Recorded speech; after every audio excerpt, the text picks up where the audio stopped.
Go. Hi, everyone. This is Rashonda Thornton again. Hi, this is Natalie Jensitz. How are you? Yep. Happy Friday for those people out there. We know that we've gone through a full week and we're getting ready to go into the weekend. But as we're talking, as we've been coming on every day, we're on day 3. We're going to really talk about like journaling and like the benefits of that. Just to do a quick recap, yesterday, what we really talked about was, what was it we talked about? The word that we're not supposed to use, boredom. Oh, yeah.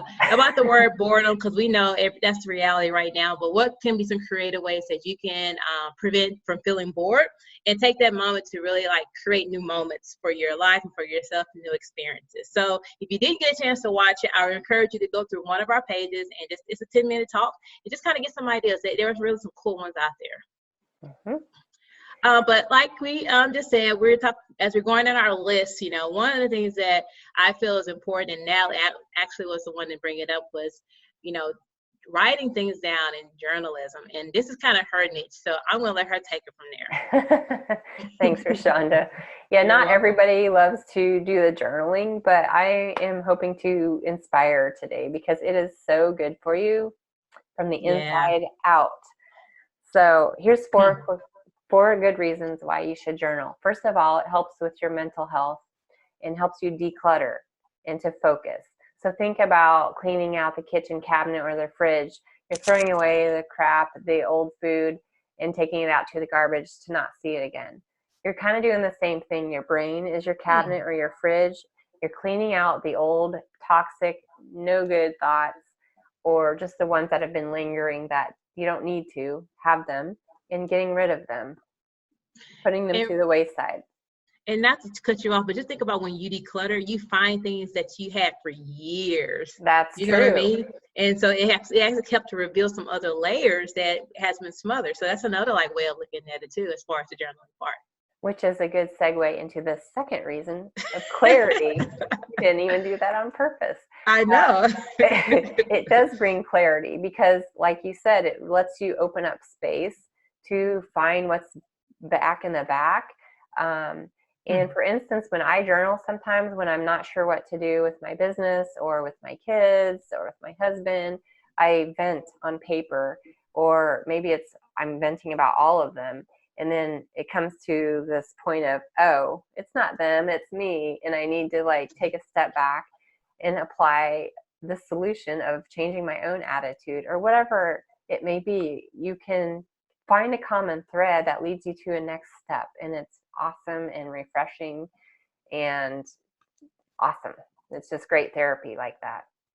So focus and clarity. The third one is that it stimulates your creative brain. And there's research around this, you guys. Actual taking pen to paper stimulates your creative part of your brain, which is another reason why it disheartens me to see all the one-to-one devices in schools these days. But that's a whole nother rabbit hole. Taking pen to paper activates your creative brain. And I hear people say, I'm not creative, blah, blah, blah. And I'm going to say, I don't believe you, because even though you're not creative, maybe in an artistic essence, that doesn't mean you're not creative, right? You can take whatever it is you're gifted at, whatever it is you love, and use it in new ways. And that's what being creative is. Good point. Fourth, journaling will help you remember things.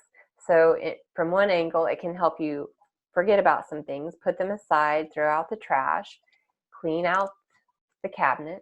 But if you're wanting to remember something, just like writing your list down, it's more likely to happen when you write it down.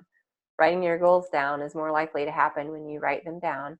It's been researched too. It can help you remember things. So the things that you want to remember, you write them over and over again, which is along the lines of affirmations. And I'll talk about that when I give you some prompts to help you get started journaling. But Rashonda, I know that mindset is your thing.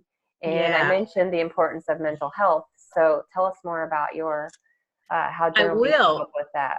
Yeah, thank you. And actually, before I go there, it's two things that popped up in my head when you were talking about like writing helping you to remember things, think about like when you create a business plan, being able to write it down helps you to kind of stay focused on your mission and what your goal is. Or taking it a step further, what about when people are having more of the visionary boards? You're putting it out there. You may not be physically writing, but you're putting it out there to where you can remember what is your purpose, what is your goal, what are you striving for? Because if we just kind of let it sit here, it's going to get pushed back with so many distractions and unexpected events. So I think writing it out just makes it permanent.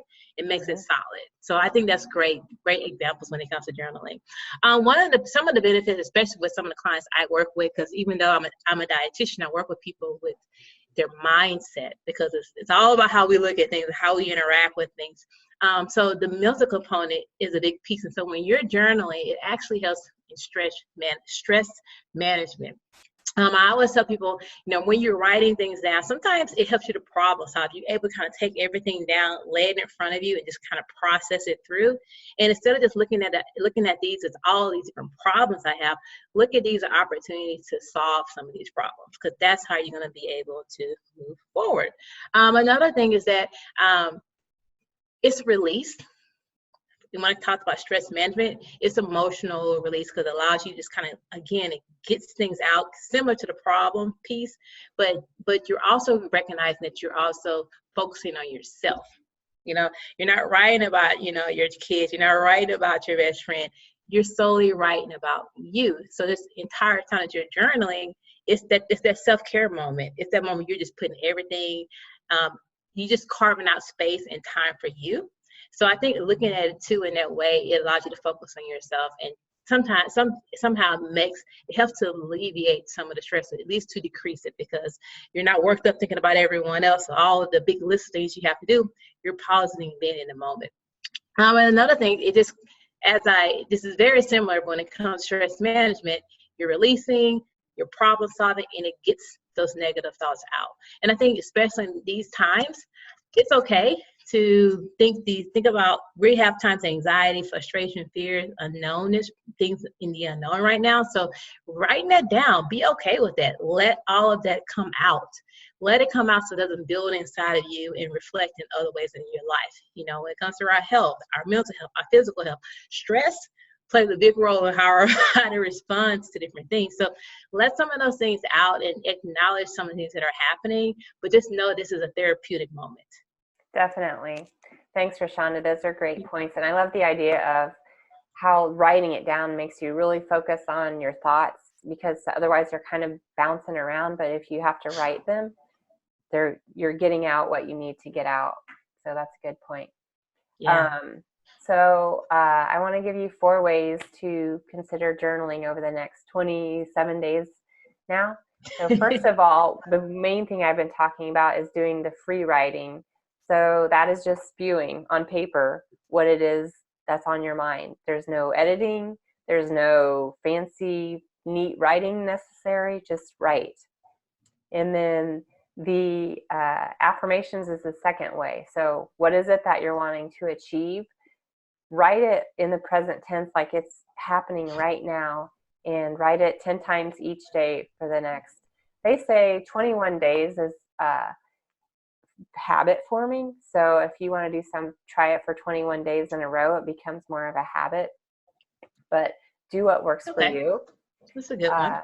The third way is if you're just wanting to get a change of mindset, break up the monotony of your own brain, take an object nearby that you're looking at, a snow globe, a picture on the mantle, and change the angle of it, or look at it from the top down and write what you see.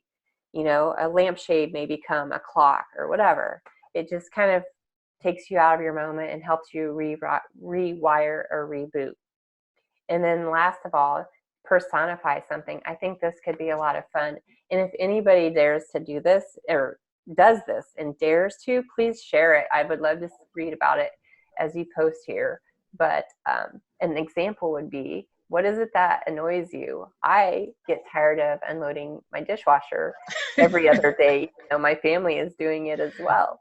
And I'm sitting here the whole time like, I am blessed to have dishes and food to eat, and I'm still getting annoyed. What is this?